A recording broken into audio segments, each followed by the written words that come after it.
오늘 설교를 준비하면서 제가 넥타이를 하나 찾았습니다. 열심히 찾았는데 결국은 그 넥타이를 어디에 고이 숨겨 놓았는지 찾지를 못하고 다른 넥타이를 착용하고 왔습니다. 여러분 그럴 때 있지요. 어떤 물건을 찾으면 열심히 찾을 때는 없다가 나중에 그게 어디서 생겨요. 바로 눈앞에 놔두고 그걸 기대하면서 넥타이를 찾지는 못했습니다만은 그 넥타이는 제가 홍콩에 있을 때 친구들에게 선물로 받았던 넥타이입니다.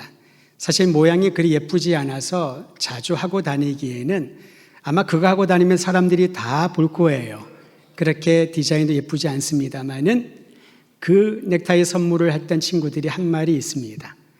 홍콩에 있는 목회자들은 거의 다 이 넥타이를 하나씩은 갖고 있다. 의미가 있다라는 거죠. 그 넥타이는 그렇습니다.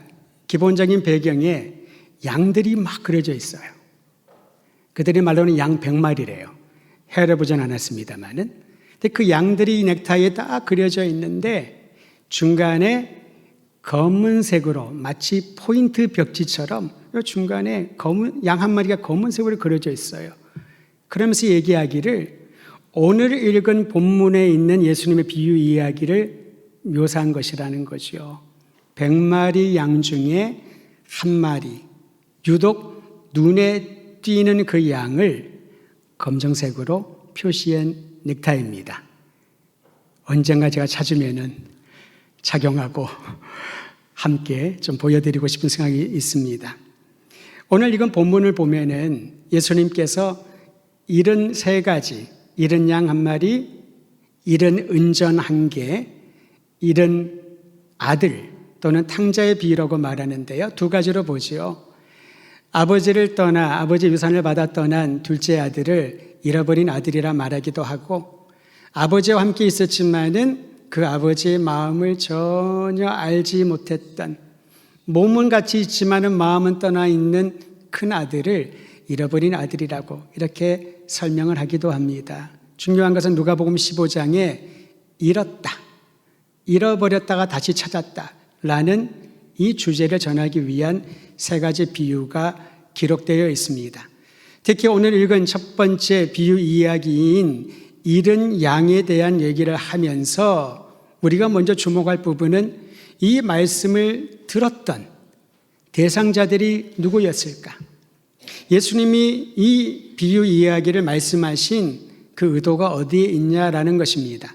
오늘 읽은 말씀의 1절과 2절에 보면은 예수님에 대하여 서로 다른 반응을 보인 두 그룹이 나옵니다. 첫 번째 그룹은 세리들과 죄인들이라고 기록을 합니다. 세리들은 누구를 말할까요? 유대인들에게는 로마 제국에 협조하는 민족의 배신자로 여겼던 대상이 세리들이었습니다. 그들은 경제적인 부를 누렸습니다마는 반면에 유대 사회에서 배척을 당했던 사람들이 세리들이었습니다. 오늘날의 세관원들도 와는 전혀 다른 그런 상황이었던 거지요. 죄인들은 누구였을까요? 도대체 이들이 누구였길래 이렇게 공개적으로 죄인들이라고 칭하는 사람이었을까요? 그들은 경멸의 대상이었습니다.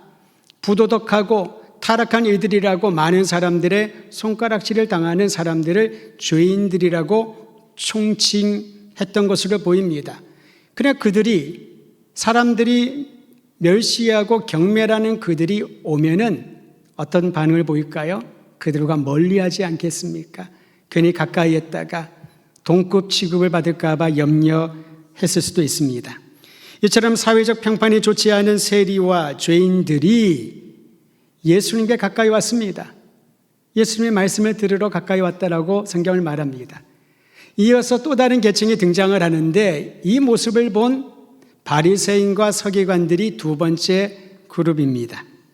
그들은 예수님을 향하여 세리와 죄인들과 함께 음식을 먹고 교제한다고 수근수근거렸습니다. 여러분, 수근거리는 것은 사람 앞에서 하지 않지요. 그 사람과 조금 간격을 두고 뒤에서 하는 소리들이 뒷담화 또는 수근수근거림이라고 말합니다.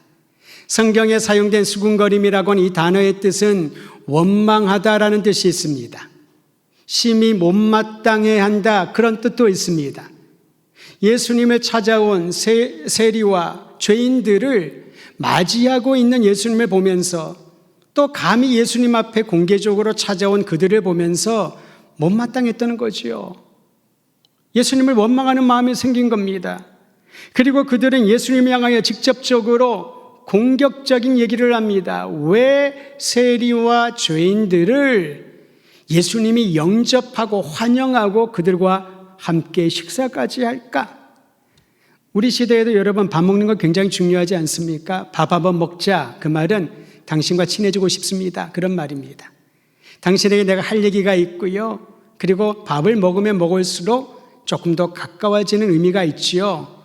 유대 사회에는 이보다 더 강력한 의미가 식탁에 앉는다라는 것입니다. 그저 밥 한 끼 먹고 끝나는 게 아닙니다. 회사 일을 하다가 단합을 위하여 회식하는 거, 그 정도의 의미가 아니라는 거지요. 같은 식탁에 둘러앉아 밥을 먹는다는 것은 우리는 동급이다, 너와 나는 친구다, 가족이다. 그런 면에서 우리 문화와 굉장히 가깝습니다. 우리는 식구라고 하지 않습니까? 밥을 같이 먹는 친밀한 관계를 식구라고 하지 않나요? 그게 바로 밥을 먹는 것인데, 이 모습을 보고 서기관들과 바리새인들은 마음에 작정하고 예수님을 비난하고 공격하는 사건으로 삼는 것이지요. 근데 여러분, 여기에 우리가 주목할 부분은 세리와 죄인들의 마음입니다. 성경은 이렇게 말합니다. 그들이 예수님의 말씀을 들으려고 주님의 말씀을 사모하는 갈급한 심정으로 그 비난의 눈초리를 뚫고 예수님께 가까이 갔더니, 고맙게도 예수님이 그들을 두 팔 벌려 환영을 하고 식탁에 같이 앉을 수 있도록 허락해 주신 것이지요. 이러한 상황에서 이 모습조차, 예수님의 마음조차 불평하고 원망하는 바리새인과 서기관들을 향하여, 그리고 오늘날 우리 역시 수군거림과 주님을 사모하는 마음 나가지 못하고 다른 것들로 마음이 분산되어 있을 때 그들을 향하여서 주님이 주시는 말씀이라는 것이지요. 예수님이 말씀하신 세 개의 비유의 주제는 하나입니다. 비유가 이야기는 세 가지 다른 이야기처럼 보이지만은 하나의 메시지를 주님께서 주제로 삼으셨다라는 것입니다. 그것은 잃어버린 자를 포기하지 않고 찾을 때까지 부지런히 찾으시는 하나님의 사랑. 이 사랑을 목자와 양의 관계에서 비유로 말씀해 주셨던 것입니다. 잃어버린 자를 찾을 때까지 부지런히 찾아 나서시는 하나님의 사랑. 그 사랑 때문에 여러분과 제가, 그리고 우리 민족이 주님이 허락하신 놀라운 복을 누리게 된 줄 믿으시기를 바랍니다. 오늘 본문으로 삼은 이르는 양 비유의 내용을 요약하면 다음과 같습니다. 한 목자에게 100마리를 돌보는 책임이 주어졌습니다. 100마리를 이 양이 돌보는 거죠. 양을 돌보는 거죠. 목자는 이 양들을 잘 알고 있었습니다. 우리가 보기에는 양들의 얼굴이 똑같아 보이잖아요. 그래도 목자는 아는 것이지요. 쌍둥이, 삼둥이라더라도 우리가 보면 똑같아 보이지만은 부모는 알더라고요. 그러니까 신기한 게 아니라 자연스러운 것입니다. 맨날 그 100마리 양들을 보고 있으니 양들의 모습과 습관과 하물며 그들의 이름까지도 다 기억하고 있었을 겁니다. 평소처럼 양들을 이끌고 나와 꼴을 먹입니다. 시간이 되어 이제 집으로 돌아가려고 하는데 다 헤아려야 되잖아요. 점호를 하듯이 다 헤아립니다. 한 마리, 두 마리, 세 마리, 넷, 다섯, 여섯 다 헤아리는데 몇 번을 헤아려 보아도 한 마리가 보이지 않는 거예요. 근데 목자는 그때 직감을 했습니다. 어떤 양이 사라졌는지를 직감을 했던 것이지요. 추정하기로는 그 사라진 양은 항상 목자의 신경을 쓰이게 만드는 그런 양이었을 겁니다. 일반적으로 양들은 사회성이 강합니다. 집단 행동을 하는 동물들이죠. 대관령에 가면 양떼 목장이 있는데요. 거기 한번 오래전에 간 적이 있었습니다. 양들이 평화롭게 풀을 뜯어 먹다가 시간이 되니까 아마 울타리로 이동을 해야 되나 봐요. 풀을 뜯어 먹던 양들이 앞에 서너 마리 양들이 움직이고 달리니까 먹던 것을 멈추고 막 따라갑니다. 그 모습이 장관이에요. 아마도 양들이 말을 할 수 있었다면 뒤에 따라가는 양들은 이렇게 말했을 것 같아요. 뭔 일이요? 왜 가는 거야? 어디 가는 거야? 도대체 아직 덜 먹었는데 왜 우리를 데리고 가는 거지? 라고 말을 했을지 모르겠으나 양들의 습성은 집단으로 움직입니다. 앞에 몇 마리만 이동하기 시작을 하면은, 목자가 앞에서 이끌기만 하면은 따라가게 되어 있는 거죠. 그런데 여러분, 이것이 일반적인 특성이라더라도 사람도 각기 다른데 양들에게도 각기 독특성이 있었던 것이지요. 사라진 그 양은 매우 독립적이고 자기 주장과 고집이 강한 양이었을 겁니다. 언제나 자기 마음이 내키는 대로 목자의 말보다는 자기가 원하는 곳을 갔던 그런 행동하는 양이었을 거예요. 그러니까 목자는 항상 그를 예의주시하고 있었을 겁니다. 사고 뭉치니까 조금 더 돌보고 조금 더 신경을 써야 되지 않았을까요? 근데 그날따라 그 양이 넥타이의 수많은 양 중에 검은색 양처럼 그 양이 보이지 않았던 겁니다. 사실 우리는 양들을 키우는 그런 문화가 아니기 때문에 성경에 나와 있는 양의 습성과 또는 일반적인 특성에 대해서는 여러 가지 자료를 통해 배울 수가 있습니다. 오래전에 제가 신앙훈련을 받으면서 저의 양육을 했던 분이 소개했던 책인데 그 책을 여러 번 읽어본 적이 있습니다. 지금도 수시로 읽습니다. 그 책의 저자는 필립 켈러라고 하는 사람입니다. 생태학자였고 그는 동아프리카에서 어려서부터 성장했기 때문에 스스로 목동의 경험이 있었던 사람입니다. 그가 시편 23편 말씀을 묵상을 하면서 정말 양과 목자의 관계가 특별하다. 자기가 목자로서의 경험, 양들을 돌보는 경험이 시편 23편을 묵상을 하는데 너무 생동감 있게 왔던 것이지요. 그러한 경험을 토대로 양과 목자라고 하는 제목의 책을 써냈습니다. 작은 책입니다. 쉽게 읽을 수 있는 책이에요. 근데 그 책을 보면 필립 켈러는 한 마리 암양에 대하여 언급을 합니다. 그 암양은 아름다운 털을 가졌답니다. 몸도 얼마나 균형이 잡혔는지 양떼들 중에 있으면은 눈에 띄는, 돋보이는 그러한 양이었답니다. 게다가 암양이 낳은 새끼들은 매우 건강했습니다. 어미 양이 건강하니 새끼 양들도 아주 건강하게 잘 자라서 목자에게는 기쁨을 주었던 양이었습니다. 이처럼 훌륭한 조건임에도 불구하고 그 암양에게 한 가지 뚜렷한 단점이 있었다라고 저자는 얘기를 합니다.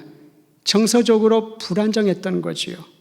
게다가 얼마나 욕구가 불만으로 가득 찼는지 그 양은 시간만 나면은 울타리가를 서성거리기 시작을 합니다.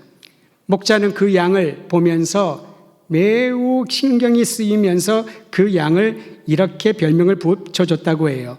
어정뱅이 마나님이라고요. 암양이니까 마나님, 어정어정거린다고 어정뱅이 마나님이란 별칭을 불러줬다는 겁니다. 어정뱅이 암양은 기회만 되면은 울타리를 넘어서 바깥으로 나가려고 그렇게 어정어정 거리는 거지요. 그런데 문제는 여러분, 양들은 일반적으로 집단 행동을 한다고 그랬었죠. 이 암양의 그러자 새끼들이 엄마를 따라서 울타리를 어정거리기 시작을 합니다. 다른 양들도 그 양을 따라서 어정어정거리면서 이 암양의 못된 습관이 양 전체에 퍼지기 시작하는 거지요. 당시 필립 켈러가 목양을 했던 그 목장은 해안에서 가까웠기 때문에 울타리를 만약에 양들이 넘어간다면은 해안면에 있는 그 절벽에서 떨어져 죽을 위험도 있고 또 바닷가로 나가면은 길을 잃을 위험이 있는 거지요. 그래서 울타리를 쳐놓았는데 이 암양이 문제거리였던 겁니다. 훈육을 합니다. 야단을 치기도 하고 그에게 좋은 습관을 갖게 하려고 애썼지만은 이 암양이 얼마나 고집이 센지 결코 목자의 말을 들을 기미가 보이지 않습니다. 고민 끝에 목자이던 필립 켈러는 결정을 했다고 합니다. 이 암양을 죽이자. 그래야 다른 양들이 못된 습관을 배우지 않을 것이다. 그래서 그는 행동에 옮겼다고 합니다. 어쩌면 여러분 우리의 삶은 이와 비슷하지 않을까 모르겠습니다. 위급한 상황이 발생하면 대를 위해 소를 희생해야 된다는 기본 원칙을 떠올리지 않습니까? 게다가 문제를 자주 일으켰던 양이라면은 그 원칙을 자연스럽게 적용하고 싶었을 것입니다. 그런데 예수님의 비유로 언급하신 이 목자는 전혀 다른 결정을 했습니다. 그 사라진 양, 고집이 세고 틈만 나면은 무리를 이탈하여서 목자에게 어려움을 주고 다른 양들을 나쁜 길로 이끌 수 있는 이 사라진 양을 포기하지 않았던 거지요. 오히려 99마리를 들에 놓고 사라진 양, 잃은 그 양을 찾기 위해 나섰다라고 말합니다. 이것이 우리를 향한 목자이신 하나님의 사랑인 줄 믿으시기를 바랍니다. 어떻게 보면은 들에 놨던 99마리 양도 위험에 처할 수 있겠지요. 그러나 목자는 양들을 잘 알았잖아요. 이들이 뭉쳐 있으면은, 이들이 함께 있으면은 맹수들이 언제 기회가 있을까? 기회를 엿보다가 결국은 공격하지 못하거든요. 양들이 흩어져 있으면 그 기회를 차고 공격을 할 것입니다. 모여있는 그곳에 아마도 목자가 있다라고 다른 동물들은 생각했을 것입니다. 목자는 그것을 알기에 99마리를 들에 두고 사라진 양, 위기에 처한 그 양을 찾아 나섰던 것입니다. 목자가 한 마리 잃은 양을 찾으려 급히 나섰던 이유가 무엇일까요? 양에게 또 다른 습성이 있습니다. 이 양의 습성을 보면은 이사야 선지자가 우리를 양과 같다라고 비유한 것이 왜 그랬는지를 잘 이해할 수 있을 것 같습니다. 양은요, 편안한 자리를 잘 찾아다닙니다. 우묵하고 구덩이가 있으면 거기에 싹 앉아가지고 얼마나 편안할까요? 그걸 누리고 즐기는 것이지요. 그런데 이 웅덩이가 겉으로는 편안해 보이지만은 굉장히 위험한 곳이라는 거죠. 공간이 작다 보니까 움직이다가 잘못 움직여서 발을 디디면은 어떻게 됩니까? 뒤집혀질 수가 있는 거죠. 양에게는 뒤집히는 것이 치명적인 일입니다. 왜냐하면 여러분 반려동물 집에서 키우는 분들 많을 텐데요. 강아지나 고양이는 뒤집어져도 그냥 혼자 잘 일어납니다. 고양이는 얼마나 민첩합니까? 낙법도 배우지 않았는데 낙법을 하듯이 안전하게. 그게 동물의 본성이거든요.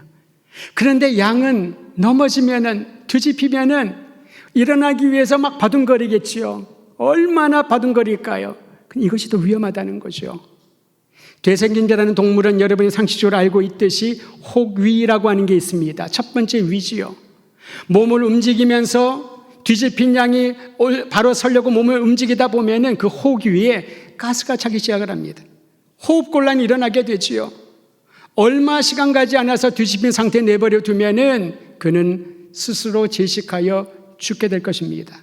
게다가 양들을 키우는 그 들에는 육식을 먹는 독수리나 매와 같은 새들이 계속해서 비행을 하고 있지 않습니까? 맹수들이 어찌하든지 무리해서 이탈한 양들을 잡아먹으려고 경계를 하며 계속 돌아다니고 있는 환경.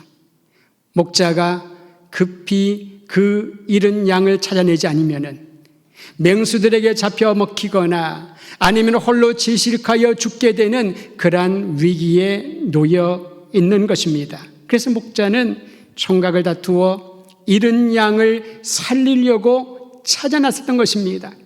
그저 본인의 재산 하나가 잃어버린 것에 속상하여 찾아 나선 게 아닌 거란 거죠. 잃은 양이 연민의 정을 느껴서 그를 찾아 나선 것도 아닙니다.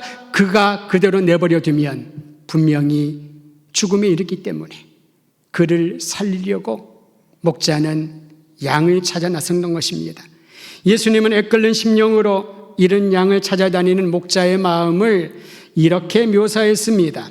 누가복음 15장 4절 하반절인데요. 한번 따라하시길 바랍니다. 그 잃은 것을 찾아내기까지 찾아다니지 아니하겠느냐. 그 잃은 것을 언제까지요? 찾아내기까지. 한 30분 찾다가 1시간 찾다가 내버려 두자. 말썽만 부리는 양 아깝지만 어쩔 수 없지. 지가 선택한 길인데 그러지 않았다는 겁니다. 찾아내기까지, 그 잃은 양을 찾아내기까지 찾아다니는 것이 참 목자의 마음이라는 거지요. 목자는 잃은 양의 흔적을 추적했습니다. 그리고 양이 좋아할 만한 곳을 찾아다녔습니다. 결국 목자는 길을 잃고 두려워 떨고 있는 양을 발견합니다. 또는 뒤집혀져서 몸에 힘이 다 빠져버린 죽기 일보 직전의 양을 발견합니다. 그 양을 찾고 난 이후에 목자의 심정을 성경은 이렇게 표현하고 있습니다. 즐거워 어깨에 메고 집으로 갔다고. 즐거워했다. 기뻐했다. 이거 바로 목자의 마음인 것이지요. 간혹 놀이동산이라 가면은 요즘도 그럴 것 같은데요, 간간히 방송이 나옵니다. 누구누구의 어머니 아버지, 아이가 지금 관리실에 엄마 아빠를 기다리고 있으니 빨리 오시길 바랍니다. 백화점에서도 가끔 그런 방송이 나올 때 있습니다. 누구누구의 엄마 아빠 계시면 지금 1층에 있는 안내 데스크로 오시길 바랍니다. 아이가 여기서 엄마 아빠를 기다리고 있습니다. 기다리고 있는 게 아니죠. 엄마 아빠 말 안 듣고 혼자 좋아서 돌아다니다가 길을 잃어버린 거지요. 그런 방송을 듣게 됩니다. 그 방송을 듣고 한 번은 제가 놀이동산에서 그 아이를 찾은 엄마를 본 적이 있어요. 얼마나 안도감이 있었을까, 얼마나 좋았을까. 그런데 어떻게 엄마가 아이를 행동을 했냐면은 막 소리를 치면서 엉덩이를 막 때리는 거예요. 그런 거 본 적 있지 않으세요? 여러분도 경험 있으실 것 같은데, 어디 갔다 와서 엄마가 그렇게 내 옆에 있으라고 하지 않았니? 사람 많으면 딴 데 가지 말고 엄마 아빠 없으면 거기에 있으라고 하지 않았니? 왜 그렇게 돌아다닌 거야? 왜 이렇게 말을 안 듣는 거야? 아이를 찾았다는 안도감도 있지만, 걱정이 사라지는 그런 감사도 있지만은 그 감사와 안도감을 아이에게 분풀이하듯이, 그럼 아이는 뭘 느끼냐면은 맞은 느낌만 있지 엄마 아빠가 나를 애타게 찾았다라는 그러한 느낌은 갖지 못하지 않습니까? 근데 목자는 달랐습니다. 양을 야단치지 않았습니다. 양에게 경고하지 않았습니다. 너 한 번만 더 이렇게 네 멋대로 다니면은 양고기 집에 팔아버릴 거야. 그런 얘기도 하지 않았습니다. 얼마나 즐거워했는지, 뒤집혀져 있었던 힘이 다 빠진 두려워 떨고 있는 그 양을 걷지도 못하니까요. 다리에 힘이 빠지니까 걷지도 못하는 그 양을 어깨에 메고 기뻐하며 집으로 돌아왔답니다. 거기서 끝나지 않았습니다. 웬걸요, 잔치를 벌였네요. 얘가 뭐 예쁜 짓을 했다. 여러분, 우리는 언제 잔치를 벌이나요? 좋은 일이 생기면, 집에 경사가 생기면은 잔치를 벌여서 친구를 초청하지 않습니까? 그런데 이 목자는요, 잃은 양, 즉 죽을 위기에 놓여 있는, 죽었다라고 여길 수 있는 그 양을, 그 생명을 얻었다는, 찾았다는 그 기쁨이 얼마나 큰지 대가를 지불하고 잔치를 벌여서 친구들을 초청합니다. 이웃들을 초청합니다. 그리고 자랑을 합니다. 여러분, 나와 함께 기뻐해 주십시오. 잃은 양을 내가 찾았습니다. 죽어가는 양을 이제 살렸습니다. 이 양이 나에게 얼마나 소중한지를 사람들에게 자랑했던 것입니다. 우리는 언제 자랑합니까? 자랑거리가 있어야, 잘난 짓이 있어야 자랑을 하잖아요. 그런데 우리의 목자이신 주님은 우리가 뭘 잘해서, 자랑할 만한 일을 해서 자랑하지 않습니다. 그저 살아있다는, 생명을 얻었다는, 하나님의 자녀라는 이 한 가지 사실 때문에 더 이상 죄악된 세상에 머물지 않고 생명의 나라에 거하게 되었다는 이 일 한 가지로 기뻐하며 만민에게 자랑하는 것 아니겠습니까? 이것이 우리를 세상의 어떤 것보다 소중히 여기는 하나님의 사랑인 줄 믿으시기를 바랍니다. 홀로 두려워 떨고 있던 양을 찾은 것만으로 감사했습니다. 자칫 잘못하면 죽을 수 있었던 양을 구원한 것만으로 그는 기뻐했던 것입니다. 이처럼 잃어버린, 길을 잃고 방황하는 여러분과 저를 찾아내신 주님께서 진정한 기쁨을 누리며 지금도 집을 떠나 지체하면은 죽을 수밖에 없는 그 영혼을 찾아내기까지 찾아 나서는 하나님의 사랑을 깨닫고 그 역사에 동참하라고 우리를 도전하시는 것입니다. 예수님은 잃은 양을 찾은 후에 기쁨의 잔치를 베푼 목자의 의도를 이렇게 말씀하셨습니다. 우리 함께 누가복음 15장 7절 큰 소리로 같이 읽습니다. 7절만 읽습니다. 시작. 내가 너에게 이르노니 이와 같이 죄인 한 사람이 회개하면 하늘에서는 회개할 것 없는 의인 99으로 말미암아 기뻐하는 것보다 더하니라. 여기에서 하늘에 있는 의인 99이라고 하는 것은 이미 회개하고 주님의 품에 안긴 이들, 하나님께서 의롭다 칭해 주신 사람들을 말하는 것입니다. 근데 이보다 주님이 더 큰 기쁨이 있다고 하지요. 죄인 한 사람이 회개하면, 돌아와 하나님의 품에 안기면 그것이 최고의 기쁨이랍니다. 하나님은 뭘 기뻐하실까요? 우리가 기뻐하는 것과 내용과 차원이 다릅니다. 여러분 언제 기뻐하시나요? 어떤 일이 생기면 기쁨이 막 생기나요? 우리가 생각하는 기쁨의 이유와 하나님의 기쁨의 이유는 전혀 다르다는 겁니다. 죄인 한 사람이 회개하고 돌아와 잃은 양 한 마리를 찾아내기까지 찾아 그 양을 데리고 집에 돌아오면 그것이 목자의 기쁨이요 하나님이 기뻐하시는 최상의 기쁨인 줄을 알고 우리를 찾아주신 하나님께 감사하기를 바랍니다. 지금도 잃은 양을 찾고 그 잃은 양을 찾은 기쁨에 동참하라고 여러분과 저를 초청하여 주셨으니 그 초청에 응답하여 잃은 양을 찾아 나서는 목자의 마음을 품기를 주의 이름으로 축원드립니다.